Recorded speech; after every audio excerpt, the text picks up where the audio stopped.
Hello guys, in today's video we'll be looking at differences when buying real estate property and when buying individual landed property. So there are several key differences to consider when going for either of them, but we'll be looking at three major factors, which are security, legal documents and boundary disputes. We'll first of all start off with security.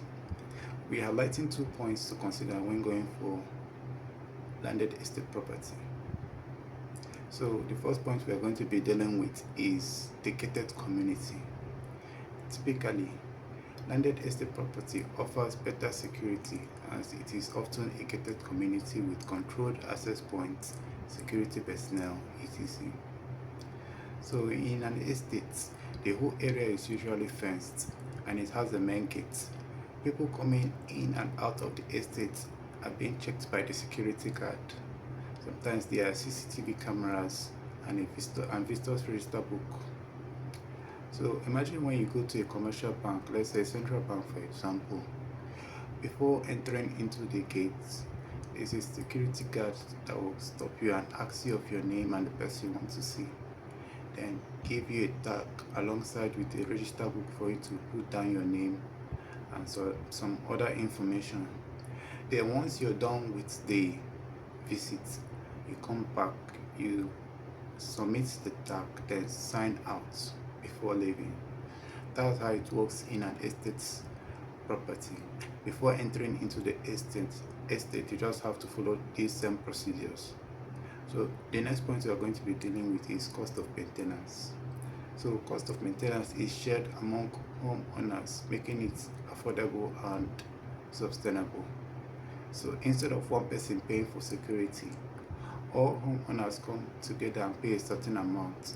This makes security affordable and long-lasting. So moving over to individual landed property as regarding security. The first point we are going to be dealing with is self-managed security. So the security of an individual landed property solely depends on the owner. This might require him installing personal security or relying on local neighborhood for security.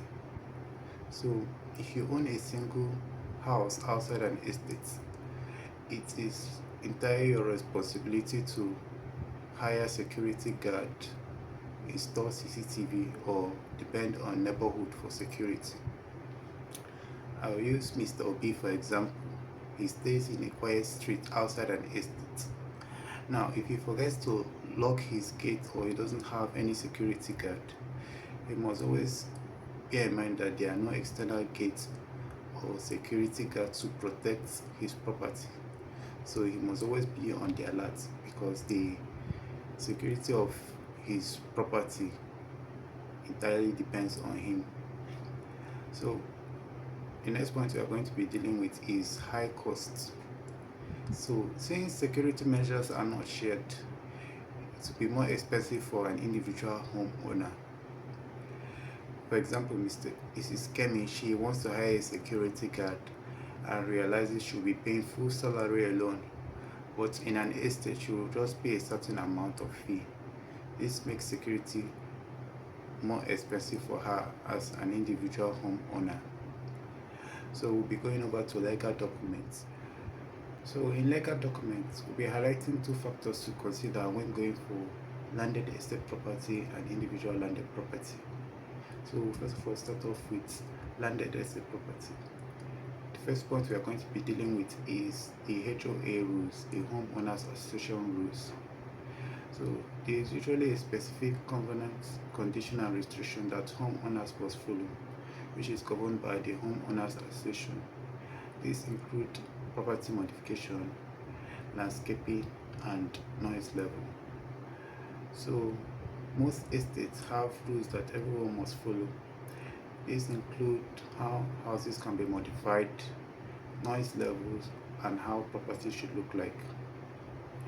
So we will now be going over to shared amenity agreements.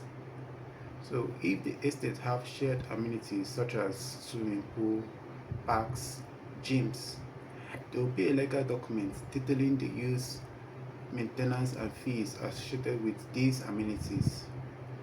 For example, now a group of families share a playing ground.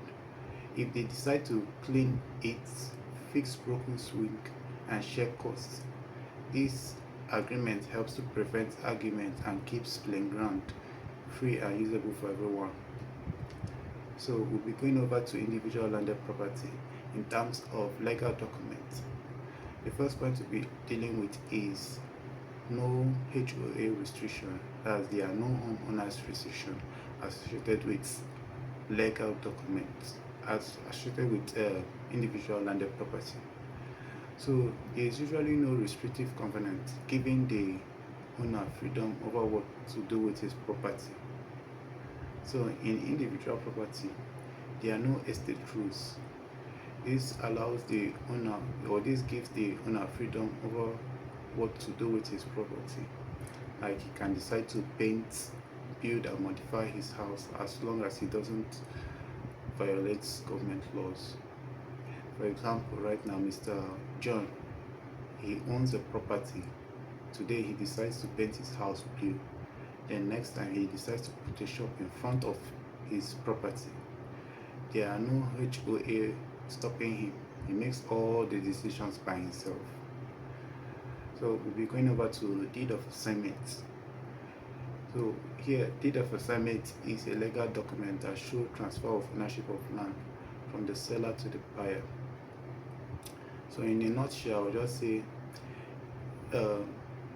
buying a land without deed of assignment is just like buying a phone without a receipt.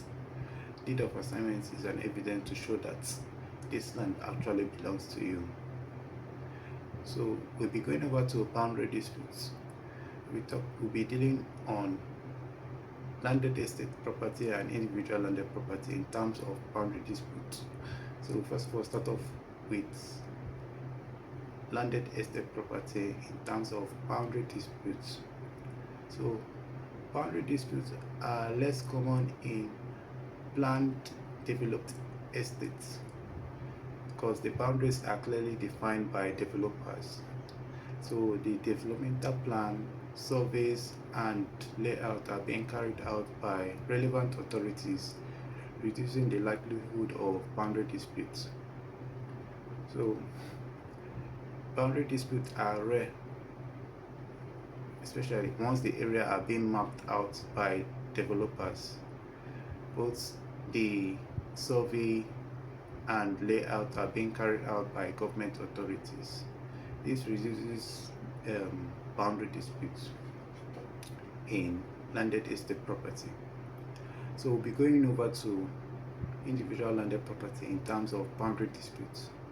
So boundary disputes are more common in individual landed property, especially when land records are poorly maintained or there is lack of clear demarcation of land. I'll use this scenario. Two people plant a tree without measuring their land. Then years later, when the tree grows up, they now start dragging who is the rightful owner of this tree. This is just as a result of they didn't mark out their boundary, and this simple thing can just lead to argument or fights. So it is always advisable that before buying or acquiring a land from somebody, you must make sure the person you're buying the land from, the land is not being disputed between him and any other person. And after buying the land, you must try to fence the land to avoid encroachment or boundary disputes. So in summary, I would say that landed estate property offers clear rules, shared security and few boundary disputes, whereas individual landed property comes with more freedom but higher risks and higher cost of security and greater risk of boundary disputes. So note that this information shared is not to intend that boundary or landed estate property is better than individual landed property or the vice versa. Most times it comes down to personal preferences. For example, one might feel more comfortable acquiring a land from a friend or family member just to maintain relationship or to avoid unforeseen issues such as delay in plot allocation after purchasing from an estate company. However, it is important to note that before you acquire a land or buy a land from a company or an individual, one must have adequate knowledge of both real estate and individual landed property before knowing which one to opt for. Thanks.